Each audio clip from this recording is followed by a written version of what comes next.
kami dari kelompok 6 hari ini akan mempresentasikan tentang kerajaan Medang Kamulan. Halo, nama saya Felicia Limit. Halo, nama saya Gisela. Halo, nama saya Vincent Juniardi. Nah, seperti yang kita ketahui, Kusindo berhasil menyelamatkan diri dan sebagian besar kerajaan sebelum Medang Kamulan, yaitu Mataram Putih. Pelarian tersebut berlangsung dari bagian barat ke bagian timur, sehingga Medan Kamulan merupakan sebuah kerajaan yang berada di Jawa Timur. Lokasi tepatnya adalah di muara Sungai Berantas dengan ibu kota bernama Watanwas. 3. Kali ini saya akan menjelaskan bagian ketiga, yaitu silsilah raja yang memerintah. Raja yang pertama kali memerintah yaitu Kusindo. Lalu Kusindo menikah dengan Sri Parameswari dan memiliki 2 anak, yaitu Lokapala atau yang dikenal dengan Sri Isyana Tunggawijaya, juga Sri Makutawangsa. Lalu Sri Makutawangsa mempunyai 2 anak, yaitu Dharmawangsa dan Mahendra Datta. Mahendra Datta menikah dengan Raja Udayana dan memiliki anak Erlangga. Erlangga merupakan raja terakhir yang memerintah kerajaan Medang Kamulan. Penguasa kedua yang memerintah ialah Sri Isyana Tunggawijaya. Dia memerintah dari 947 hingga 985 Masehi. Beliau merupakan ratu pertama dan satu-satunya yang pernah memimpin kerajaan Medang Kamulan dengan berjenis kelamin perempuan. Beliau merupakan anak dari Empu Sidok. Selain melanjutkan kebijakan ayahnya, ada juga pemindahan pusat kerajaan dari Jombang ke Tambunan juga terjadi di bawah pemerintahannya. Yang ketiga adalah Sri Makutawangsa. Beliau memerintah dari tahun 985 hingga 1006 Masehi. Beliau merupakan raja penerus setelah masa pemerintahan dari Sri Isyana Tunggawijaya. Sri Makutawangsa merupakan putra dari Ratu Isyana. Beliau merupakan seorang raja yang cakap dalam bidang militer dan diplomasi. Selain itu, beliau juga memindahkan pusat kerajaan dari Tambalang ke Watugaru, mencerminkan kebijakan administratifnya. 3. Penguasa keempat yang memerintah ialah Dharmawangsa kedua. Dia memerintah dari 990 hingga tahun 1017. Beliau menggantikan Sri Makuta yang telah wafat. Pada saat masa kepemimpinan beliau, kondisi ekonomi kerajaan menjadi semakin ramai dan juga meningkat secara pesat. Ia berusaha untuk memperluas wilayah kerajaannya dengan menyerang kerajaan-kerajaan tetangga seperti Bali, Lombok, dan Jawa Barat, dan menghasilkan kondisi ekonomi yang meningkat pesat. Oke, selanjutnya saya akan membahas tentang masa kejayaan kerajaan Medang Kamulan. Medang Kamulan di bawah pemerintahan Raja Erlangga mencapai masa kejayaan yang dicatat dalam kitab Arjuna Wiwaha karya Empu Karna. Selama kepemimpinan Raja Erlangga, kerajaan mencapai tingkat kesejahteraan yang tinggi, mulai dari perekonomian, politik, dan sosial yang teratur. Kemudian, setelah Raja Erlangga mencapai puncak kejayaannya, beliau memasuki masa kependekan, sehingga tata yang pada awalnya dipegang harus diserahkan kepada putri dari permaisuri. Tetapi putri lebih memilih untuk menjadi seorang petapa dengan gelar yang tersemat Ratu Gitu Putri. Karena hal tersebut terjadi, akhirnya kerajaan diserahkan kepada kedua orang putra yang lahir dari selir Erlangga. 3. Oke, untuk yang selanjutnya saya akan membahas tentang kondisi politik dari kerajaan Medang Kamulan. Kondisi politik yang ada di Medang Kamulan berprinsip untuk meneruskan tahta raja berdasarkan garis keturunan. Sepanjang kejayaan, kerajaan ini memiliki 5 raja saja. Bahkan salah satu rajanya seorang wanita. Sistem pemerintahan yang dijalankan memang terlalu pendek. Tapi, bukan berarti perjalanan dalam kerajaan tidak berjalan dengan baik. Meskipun hanya dipimpin oleh 5 raja, tetapi kehidupan di Medang Kamulan termasuk sangat maju dan berkuasa cukup lama serta wilayah kekuasaan cukup luas. Oke, selanjutnya saya akan membahas tentang kehidupan politik. Yang pertama dari Empu Sidok. Empu Sidok merupakan raja pertama di kerajaan ini.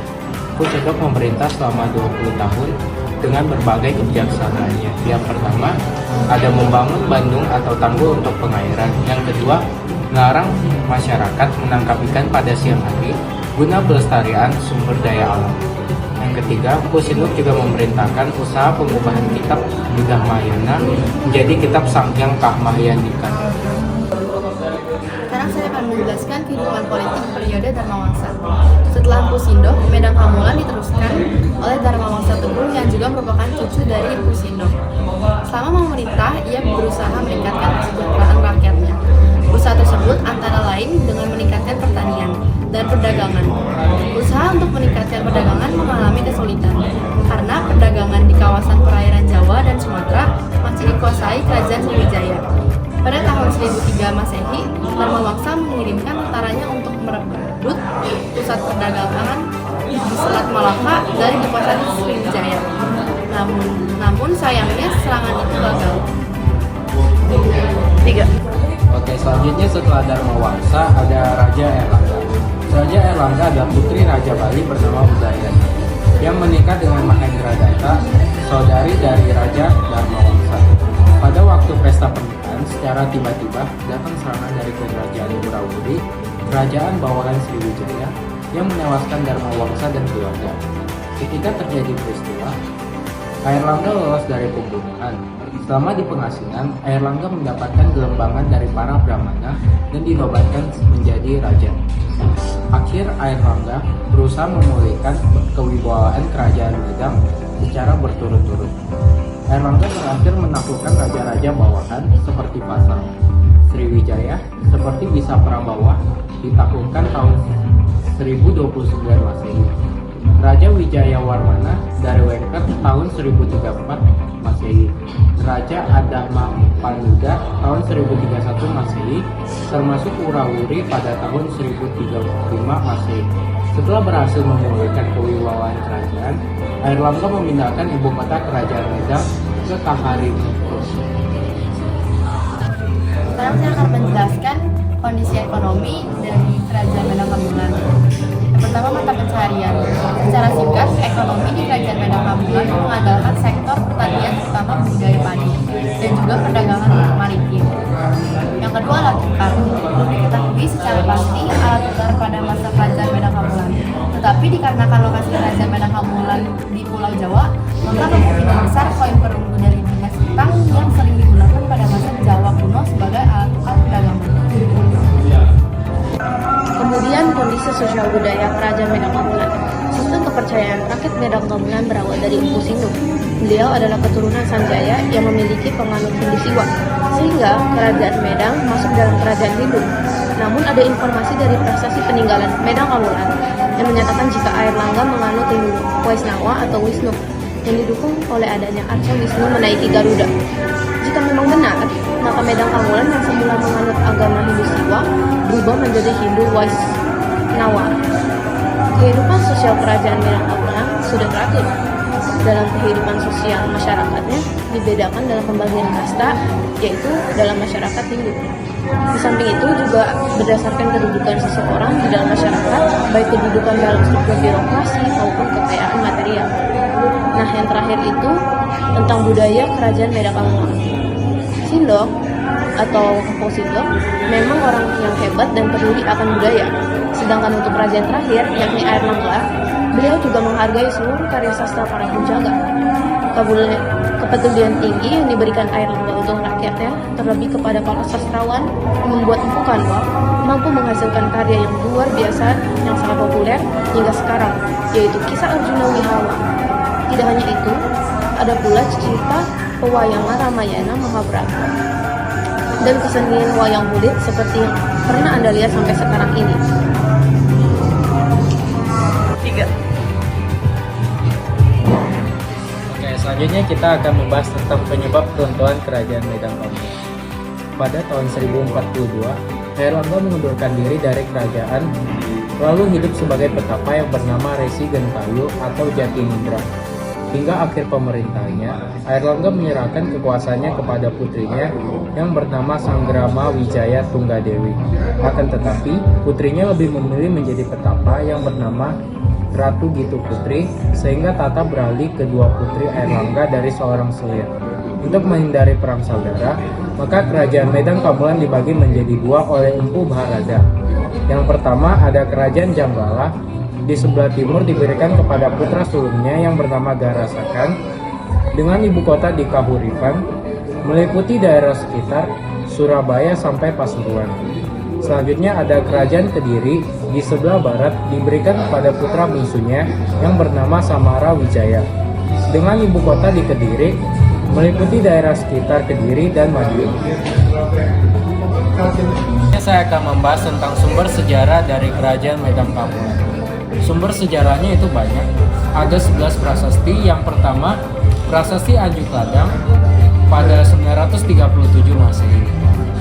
Yang kedua, Prasasti Alasantan 939 Masehi. Yang ketiga, Prasasti Kamban 941 Masehi. Selanjutnya, Prasasti Hara-Hara 966 Masehi. Yang kelima, ada Prasasti Gulung-Gulung 929 Masehi. Yang keenam, Prasasti Cunggarang 929 Masehi. Yang ketujuh, Prasasti Jero-Jero 930 Masehi. Yang kedelapan, Prasasti Waharu 931 Masehi. Yang kesembilan, Prasasti Sumbu 931 Masehi.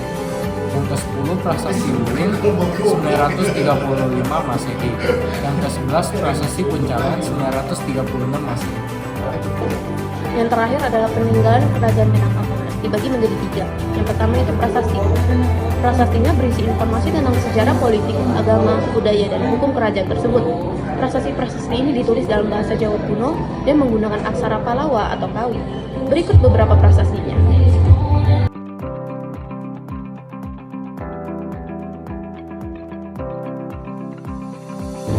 Yang kedua, candi. Kerajaan Medan Kamulan juga membangun beberapa candi sebagai tempat ibadah dan pemujaan bagi agama Buddha dan Hindu. Candi-candi ini memiliki arsitektur yang indah dan ukiran yang halus. Berikut beberapa candi-candi dari Medan Kamulan.